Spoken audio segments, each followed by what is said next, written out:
মাসি, তাহলে তোমাকে তো শুতে হবে, না হলে মাসাজ করা যাবে না। মাসি মুচকি হেসে আমার সামনে শুয়ে পড়ল। আমি আস্তে আস্তে পা মাসাজ করতে থাকলাম। এমন সময় পাশের বাতাবি লেবু দেখে বললাম, মাসি, এই বাতাবি লেবুগুলো এখনো সতেজ কেন? মাসি বলল, তোর মেশো লা খেয়ে রেখে দিয়েছে অনেক দিন, তাই এরকম। তুই চাইলে খেতে পারিস। সেদিন রাতের পর আর কি কি হয়েছিল তা কোনো দিনও ভুলব না। আমার নাম মিলন, ২২ বছরের এক যুবক, থাকি কলকাতাতে। যে মাসির কথা বলতে চলেছি তার নাম বুলা, থাকে পাঞ্জাবে। সম্পর্কে আমার নিজের মাসি নয়, আমার মামার শালি। এবার আসি মাসির বর্ণনাতে। মাসির বয়স ৩৩ বছর, এক পুত্র সন্তানের মা। গায়ের রং বেশ ফর্সা, মাথায় হালকা কোকড়ানো চুল পিঠের মাঝ পর্যন্ত নেমে গেছে। মাসির কাছে একজোড়া বাতাবি লেবু আর একটা সুবিধাল তরমুজ আছে, যেগুলো খুব সতেজ আর যে কেউ খেতে চাইবে। মুখের অবয়ব খানিকটা বিদ্যা বালানের মতো। মেশো অর্থাৎ মাসির বরের হাই সুগার, তাই এখন বেশ দুর্বল। মাসিকে দেখলেই বোঝা যায় মনের মধ্যে অনেক কামলা আছে। মাসি দ্বিতীয় সন্তান নিতে চাইলেও মেশো তা আর দিতে পারছে না। সেবার আমি কলেজ থেকে গেছি পাঞ্জাবে ভ্রমণে। আমার মামি বলল, যাচ্ছিস যখন তখন একবার মাসির ওখান থেকে ঘুরেই আসিস। মাসি তো সারাদিন একলা থাকে, তুই গেলে ভালো লাগবে। এরপর আমি যথারীতি গেলাম পাঞ্জাব। কয়েকটা জায়গায় ভ্রমণ করে চলে গেলাম মাসির ওখানে। আগেই মামি বলে দিয়েছিল আমার যাওয়ার কথা। গিয়ে বেল বাজালাম। কিছুক্ষণ পর দেখি মাসি দরজা খুলল। মাসিকে দেখে তো আমি অবাক। মাসি একটা হাতকাটা কুর্তি আর লেগিংস পরে আছে। কুর্তি টাইট হওয়ার কারণে বেশ ভালোই দেখাচ্ছিল মাসিকে। আমাকে দেখেই একদম জড়িয়ে ধরল আর বলল, মিলন, তোকে সেই ৬ বছর আগে দেখেছি, এখন একদম যুবক হয়ে গেছিস। মাসির সাথে হাই হ্যালো আলাপ করে নিলাম। এরপর মাসি আমাকে ফ্রেশ হয়ে নিতে বলল। আমি বাথরুমে গিয়ে মাসির কথাই ভাবছিলাম। মনের মধ্যে কেমন যেন এক অনুভূতি হচ্ছিল। যাই হোক, ফ্রেশ হয়ে কিছু খাবার খেয়ে নিলাম। অনেক জার্নি করার কারণে মাথা ধরে আছে, তাই খানিক ঘুমিয়েও নিলাম। হঠাৎ ঘুম ভাঙল মেশোর ডাকে।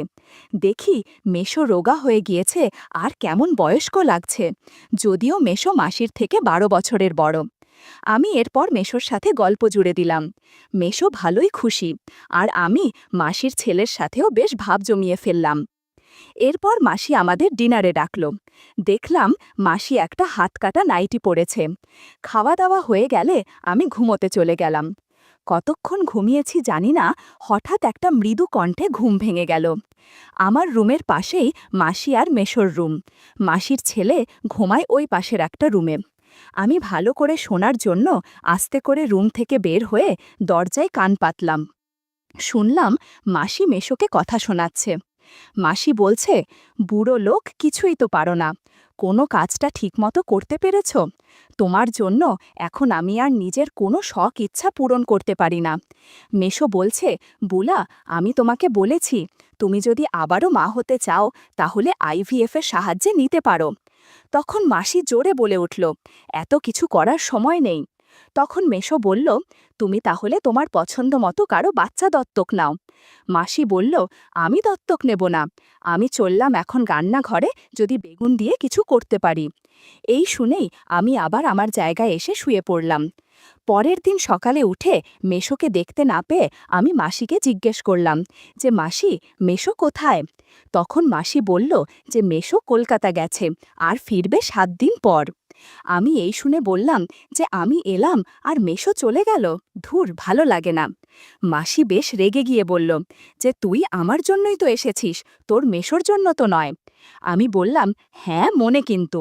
মাসি বলল, কোনো কিন্তু নয়, তোকে আমি ৭ দিন ভালোভাবে সময় দেব, তোর কোনো চিন্তা নেই। আমি খুশি হয়ে বললাম, ঠিক আছে মাসি, তুমি যা বলবে তাই হবে। আমি মাসিকে বললাম, মাসি, মেশোর যে এই সুগারের রোগ, তাতে তো অনেক সমস্যা। মাসি বলল, হ্যাঁ, তার যেমন সমস্যা আমার আরও বেশি সমস্যা। এই বয়স থেকেই না খেয়ে মরতে হবে মনে হচ্ছে। আমি বললাম, কেন মাসি, আমি কি জন্য আছি তাহলে? তখন মাসি মুচকি হেসে বলল, পারবি না কি তুই? আমি বললাম, একবার বলেই দেখো না, পারি কি পারি না। মাসি বলল, ঠিক আছে, আজ দুপুরে তোকে কয়েকটা কাজ দেব। যদি পারিস তাহলে বুঝবো তুই আমার সাহায্য করতে পারবি। এরপর দুপুরে স্নান সেরে খাওয়ার পর আমি নিজের রুমে শুয়েছিলাম। মাসি আমাকে ডাকল, এই মিলন একবার আয় এখানে। আমি গিয়ে দেখলাম মাসি বিছানায় শুয়ে আছে, পরনে একটা হলুদ টাইট নাইটি। আমি বললাম, কি হয়েছে মাসি, ডেকেছিলে আমাকে?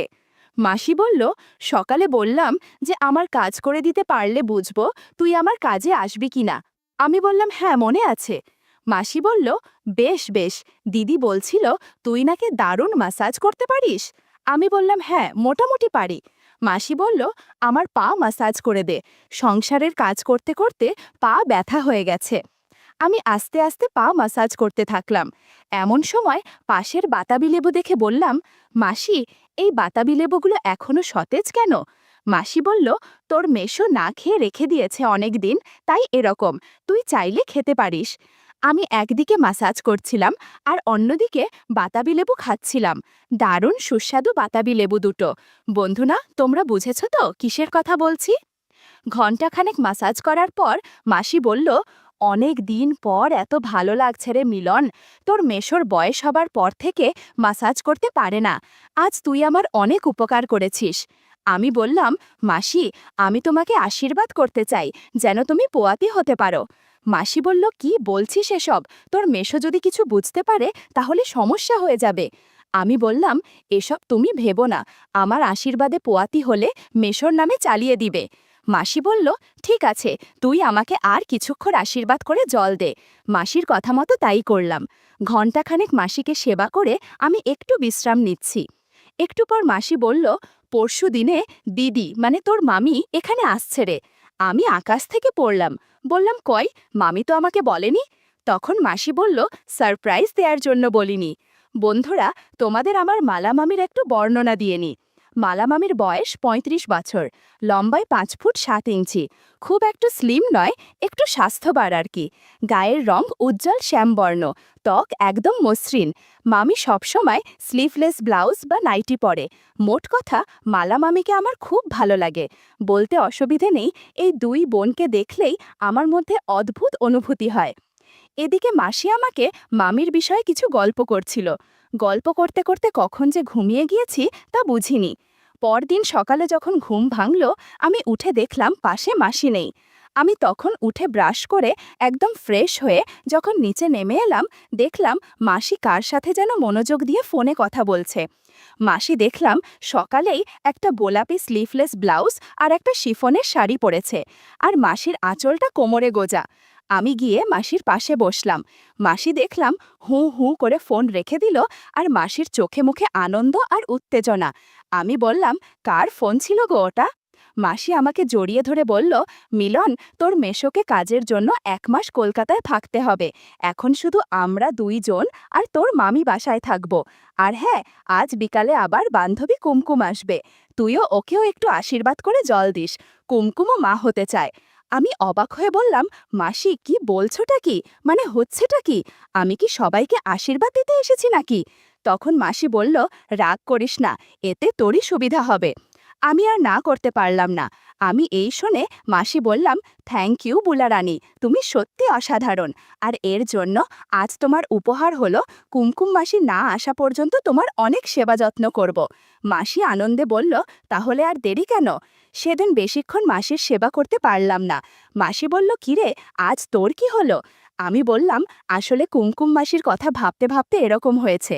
মাসি বলল, সমস্যা নেই, মাঝে মধ্যে এরকম হয়, দাঁড়া দিদিকে একটা ফোন করি। আমি বললাম, হ্যাঁ হ্যাঁ করো। তাদের ফোন আলাপ থেকে বুঝতে পারলাম মামি বেশি উত্তেজিত হয়ে আছে, কারণ মাসি একা একা আমার ভালোবাসা পাচ্ছে তাই। এদিকে মাসি মামির কথা শুনে হাসতে হাসতে পাগল হয়ে গেছে।